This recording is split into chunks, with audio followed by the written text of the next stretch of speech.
How y'all doing? You know it's Lavora Lux. This is my first package from Habits New York. They gave me this cute bracelet with the package, but I really want to promote their brand. I love what they represent as well, having healthy habits 365 days a year. I got 2 of the ambassador boxes, one in 2XL for my boyfriend and one in small for me. The first are these pair of shorts. They're super great quality and they're super thick and he really likes them.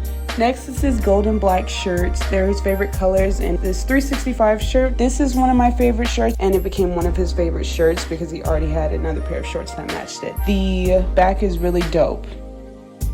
This blue shirt is mine. You know, there's nothing on the back, but it's super simple.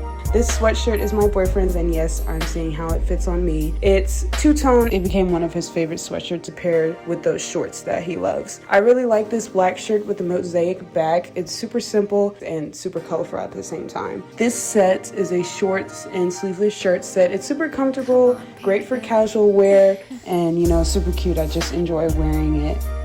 These biker shorts, they're actually super comfortable and I really like the length. They come right above my knees and are great quality. Last but not least is this really cute sports bra. I really like the texture. It's really soft and it's actually very supportive. I'm super happy with my selection, as you can see. Thank you, Habits New York. See y'all later.